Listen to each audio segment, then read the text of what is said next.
Well, it's not uncommon these days in the classroom for a teacher to use various types of method to communicate and impart information to their students. And one technique, one method that a teacher might use is that of role play. Role play, where the students act out the lesson. Perhaps they've been given a role play scenario. They have different parts to play. Sometimes the teacher themselves will get involved in some way, acting out the message, bringing the lesson to life, demonstrating it in front of everyone else. It's something that we see the Old Testament prophets doing numerous times in the Scriptures. God tells them to act out their message. For instance, Elijah had to pour 4 large jars of water over his sacrifice on Mount Carmel before God would set it alight. Or Ezekiel, he was told to do many strange things. Ezekiel, he had to eat a scroll and then prophesy. He had to lie on his side for 390 days, eating only bread. He had to shave his head and his beard and to weigh up the hairs. Or Isaiah, he had to walk around naked, barefoot for 3 years. You can find that in Isaiah 20:1-4. Strange things. But no prophet was ever asked to do something so strange, so costly as Hosea. Hosea. We are 3 weeks in this evening to a series of sermons on this unfamiliar book for many. And right at the start of the book, right at the start of his ministry, Hosea the prophet is told by God. God tells him, chapter 1, verse 2, God tells him to go and marry a prostitute. A prostitute. Her name is Gomer. And it's a shocking message. Absolutely scandalous. But Hosea obediently follows the instruction of the Lord. And almost immediately, any hopes that he might have had of reforming this woman, any of those hopes, they are soon dashed. Because it seems right from the start that she just wandered off. She just wandered off to other men. We mentioned in passing last week, there was 3 children mentioned. But it seems that 2 of the 3 weren't actually Hosea's. There is a question mark about their paternity, you might say.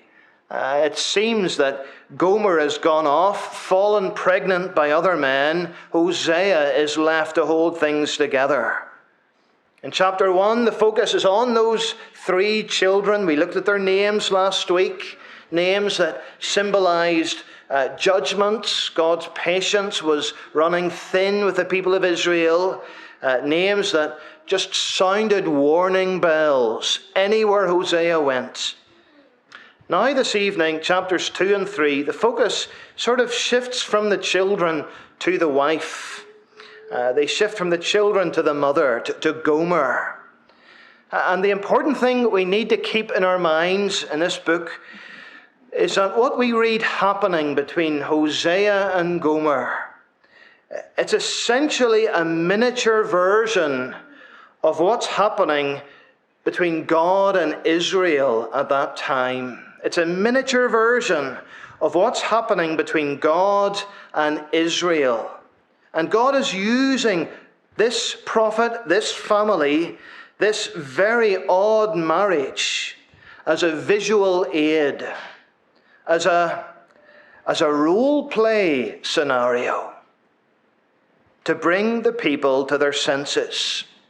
And just as the Israelites all those years ago were meant to recognize themselves in Gomer, so we this evening, we're meant to recognize ourselves here too in what we read. We're just like her. We're just like her. We're just like Israel of old. The people of God are described in the Scriptures as the bride of Christ. The bride of Christ. That is, we're married to him, in covenant with him.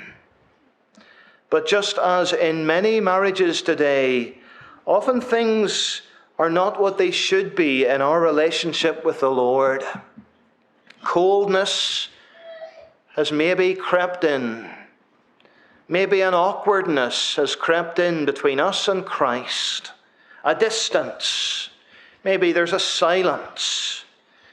Sometimes there can even be a third party allowed to come in and interfere with our relationship with the Lord.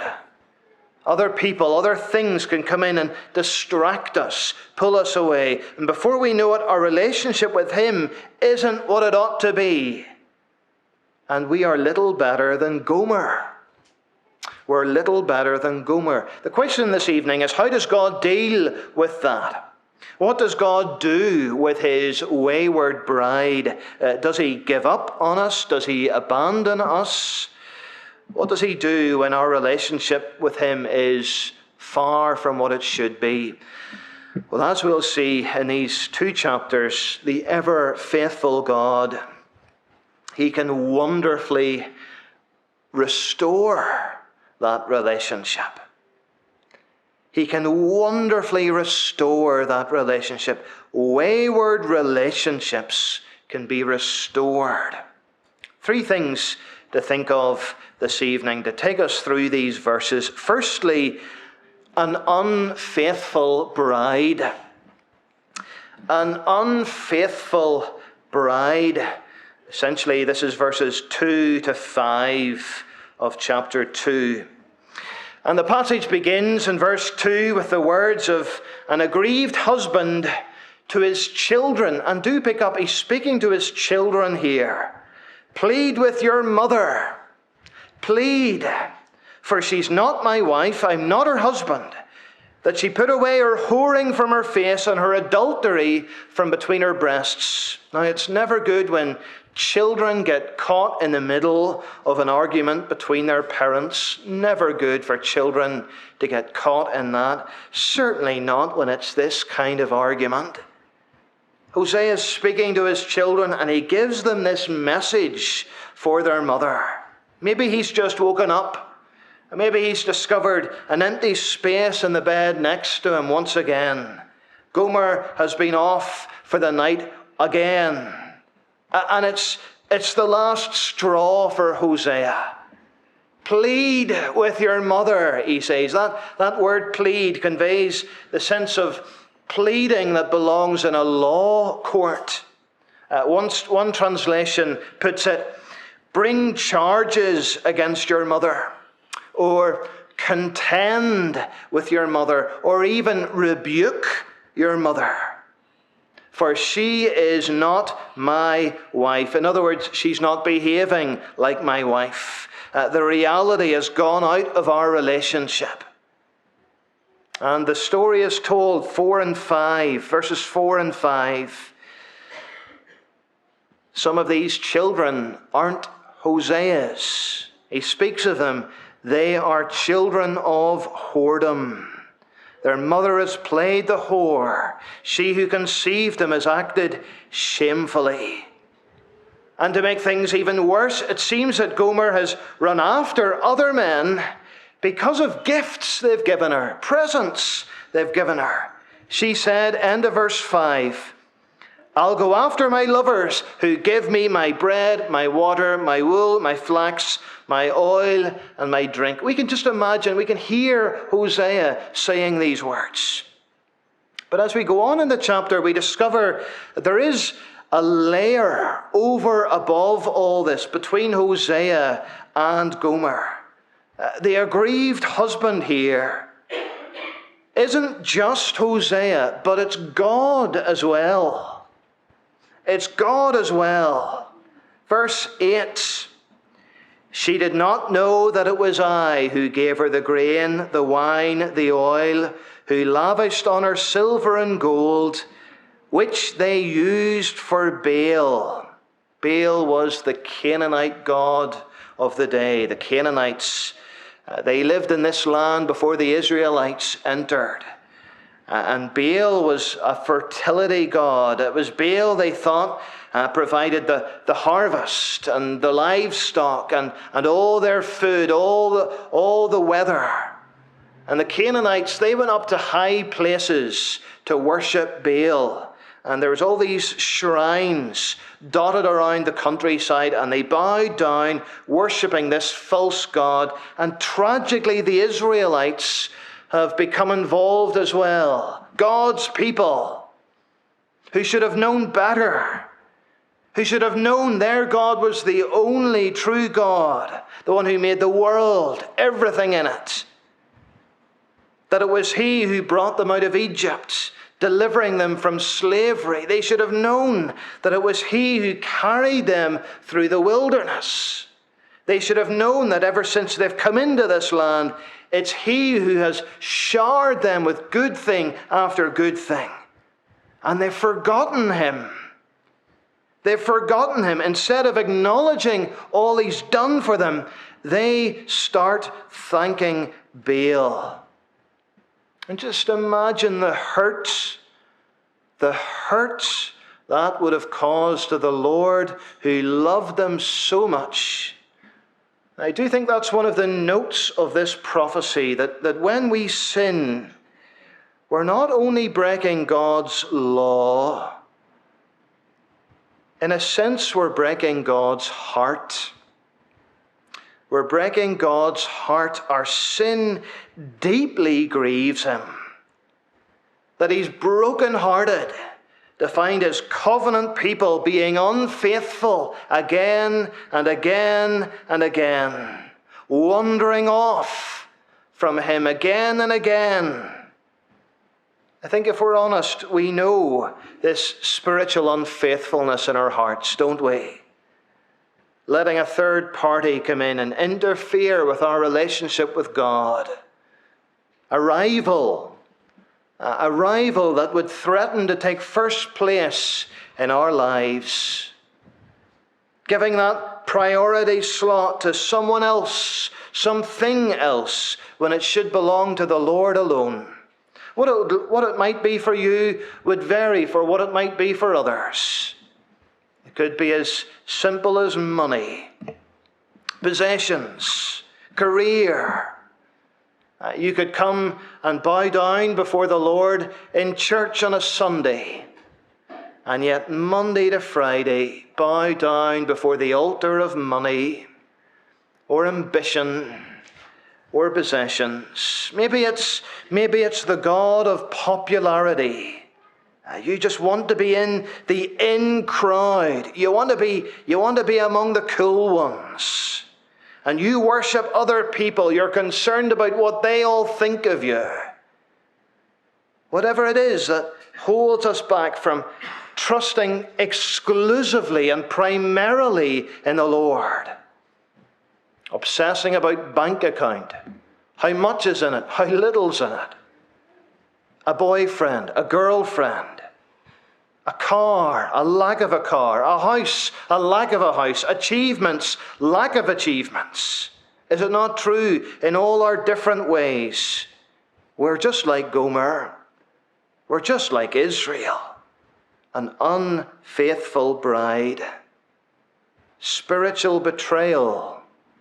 We're guilty. We're guilty. And we could well understand God saying, well, I'm afraid that's enough now. I'm afraid that's enough. We've crossed the line now. The marriage, well, I'm sorry to say, it's over. It's over. But wonderfully, He's not like that. He's not like that. So having looked at the unfaithful bride, let's look secondly, a persistent husband. A persistent husband.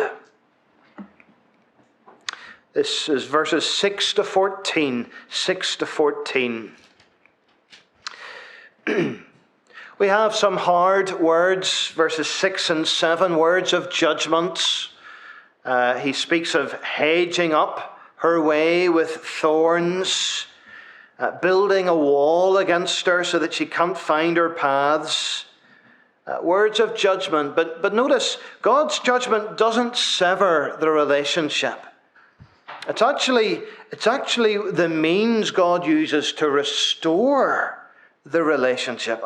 Do notice that, friends. God's harsh mercy here, his judgment, is actually the means of restoring this relationship, restoring the marriage. Verse 7, she shall pursue her lovers, but not overtake them, and she shall seek them, but shall not find them. Then she shall say, I will go and return to my first husband. For it was better for me then than now. This is grace, amazing grace here. God knows that as long as Israel worships Baal, and as long as God keeps providing for them, the problem is Israel will keep thanking Baal for it all. So God's going to take away these things. He's going to take away their fruitfulness. He's going to block their paths with thorns. He's going to wall them in, take away their grain. He's going to end their celebrations. He's going to curtail their harvests. And it's not only expressing his anger and displeasure. There's love behind all of this. There is love behind it all. It's out of his love he wants them to come back. He wants them to come to their senses. It is a little bit like the prodigal son. What was it brought the prodigal home? The fact that he was eating with the pigs. It was the sense of deprivation and degradation. It was knowing he was as low as he could go, and that if he was to return to the Father, there would be a welcome there. Luke 15, 17 and 18. When he came to himself, or when he came to his senses, he said, how many of my father's hired servants have more than enough bread, but I perish here with hunger. I will arise and go to my father. There are many like that prodigal son who have wandered far from God, into the far country even. And the thing that eventually brings them back is a situation where their life is a total mess. And sometimes desperate measures are brought into their lives to bring them to their senses. Sometimes it's only when someone is flat on their back, maybe quite literally, before they look up to the Lord for help. And it's the mercy of God persisting with us, relentlessly not giving up on us. The words of verse 14 are absolutely beautiful in this chapter. Therefore, behold, I will, and we might expect, I will banish her. We might expect, I will get rid of her, but no, I will allure her, bring her into the wilderness, and speak tenderly to her. Just like a couple today, they might go to the place where they first met, maybe the place of their first dates. And maybe they just know they need to refresh their relationship, reset their relationship, as it were, and they go back to that place, so full of memories, so full of meaning. So God tells the people he's going to take them back to the wilderness. Back to the wilderness. Remember, that wilderness represented the early days, years of their relationship with him. God's going to take them back there, not because he's finished with them, but because he wants them back. He wants them to realize they have no one else but him. They have nothing else but him.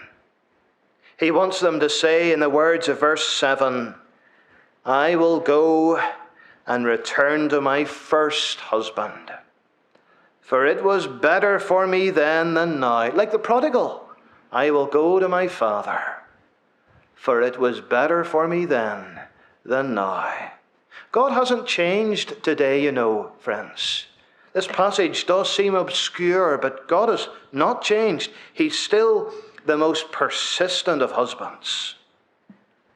And he wants nothing more than to be in close relationship with his bride. And he loves his people so much, he's prepared at times to act in tough love to get us back. And that may mean, friends, that he might spoil the pleasures of this world to bring us to our senses. When he sees us running after other things instead of him, when he sees us loving other things over and above him, when he sees us basing our joy, finding our identity in other things instead of him, sometimes out of his amazing love, he's prepared to take away those things. Maybe you know that at the minute. Life is tough. Maybe you've lost a job. Or maybe a relationship has come to an end. Or maybe business has been badly hit.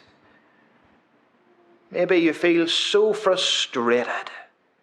Or maybe you've begun to taste some of the world's forbidden fruits, and they don't taste quite so sweet as they look. And in your sadness and in your despair, can you not see something of the love of the Lord calling you back to him? Maybe in the emptiness, can you not hear the loving voice of the divine husband drawing you back? Return to me, he says. Return to me. Come back to your heavenly husband, as it was at first. For you were better off than you are now. He is a persistent husband, an unfaithful bride, and a persistent husband. But then thirdly, a renewed relationship. A renewed relationship. Really, from verse 15 to the end of chapter 3. We all know that tragically today, many a marriage ends in betrayal, hurt, anger, and there can be bitterness and strife, and sometimes things eventually end in divorce. Is that where God's marriage with his people will end? Could he someday get rid of us? Not at all, friends. Not at all. Oh, we would understand it if it did. We would understand that there would be grounds for it, but not at all. Look this evening at something of how determined God is to restore those wayward relationships, to renew our relationships with him. Verse 15, again, a beautiful verse in this chapter. Verse 15, and there in the wilderness, there I will give her vineyards, and make the valley of Achor a door of hope. And there she shall answer as in the days of her youth, as at the time when she came out of the land of Egypt. Valley of Achor. That's the valley that leads from Jordan into the promised land. It was a place of painful memories for the people of God, the Israelites. Valley of Achor was where they stoned Achan for his terrible sin. You read about that in Joshua 7. Greedy Achan, who disobeyed God, kept for himself some of the spoils of war, lied about it, but was found out. Valley of Achor. Literally, the valley of trouble. The valley of trouble. And so this verse is really lovely. God saying, that valley, that place which holds such gloomy memories for you, that valley of trouble will become for you a door of hope. A door of hope. And then the descriptions that follow are full of fruitfulness and productiveness. Vines, corn, grain. At the heart of it all, a perfect renewed relationship with the God who made them all. 19 and 20. I will betroth you to me forever. I will betroth you to me in righteousness and justice, love and mercy. I will betroth you to me in faithfulness. Beautiful picture of a renewed relationship, of a restored relationship. Please get out of your head any idea this evening that the God of the Bible is a cold, distant figure who only ever demands your allegiance and gives you nothing in return. Get that idea out of your head. That isn't the God of the Bible. He's a God of infinite love who invites us to know him and to love him passionately, intimately, as a bride to her husband. The people of Israel deserve judgment. The names of their children said as much. Do you remember their names from the previous chapter? Jezreel, a place of massacre, not loved, and not my people. Terrible names. All those names are mentioned at the end of the second chapter, 22 and 23. But transformed. Jezreel in 22 will speak not of bloodshed, but of prosperity, of planting. God will bring prosperity to the land. 23, he will have mercy on no mercy.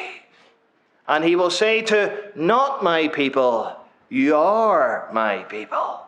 This covenant refrain of the Bible.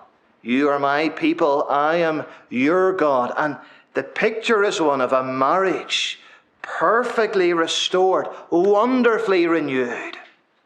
And it's all underlined in chapter 3.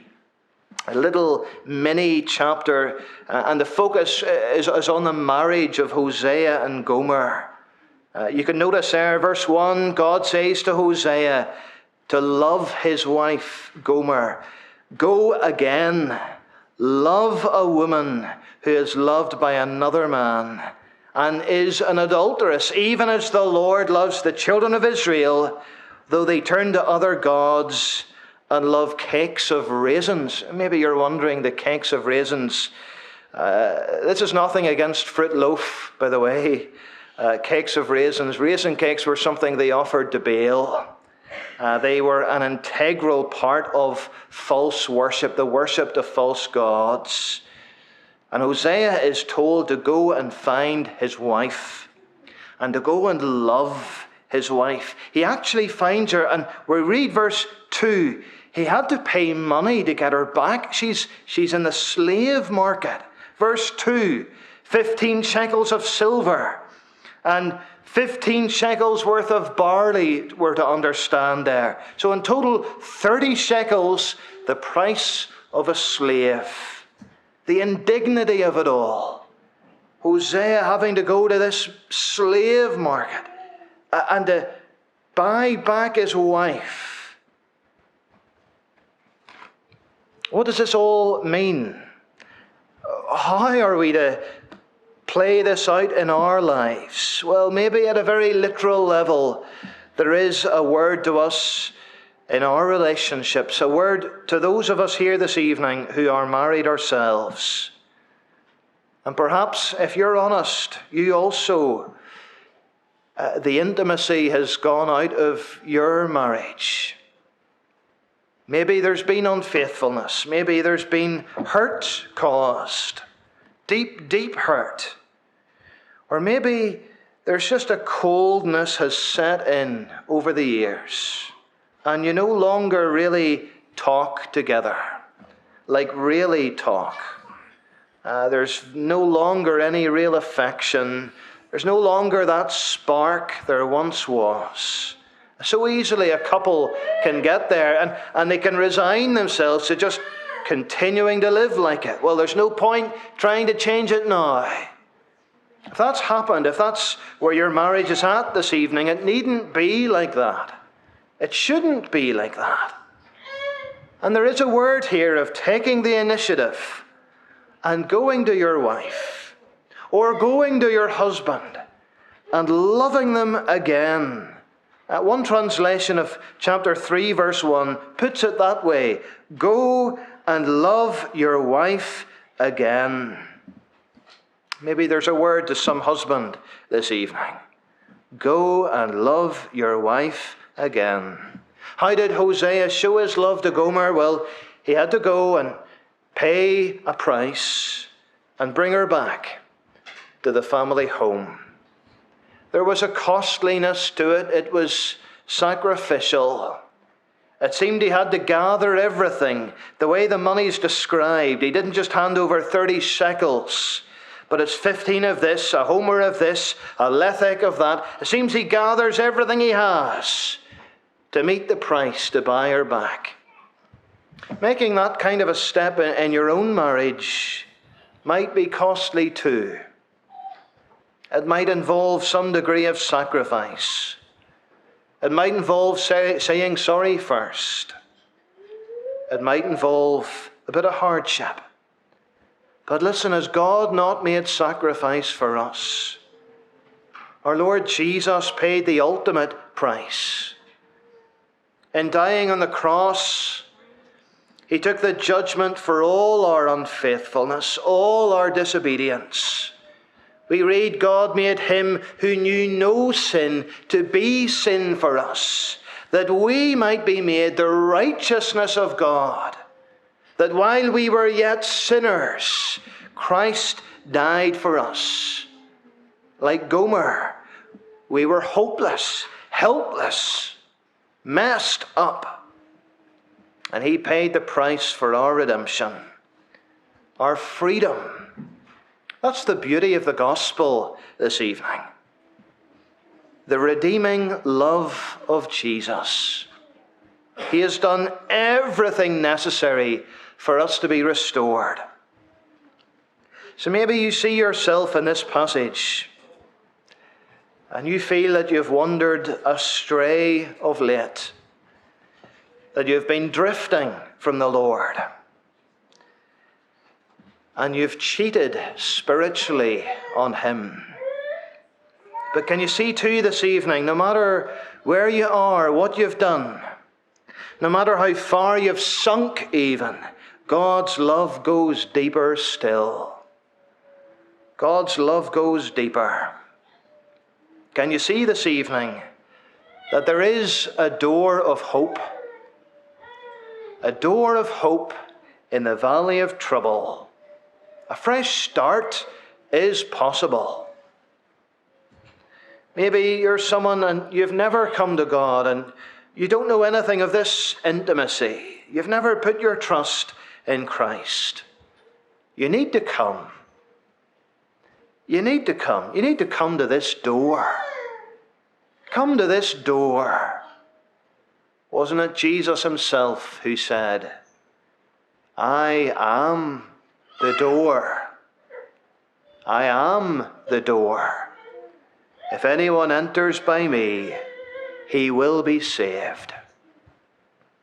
Amen.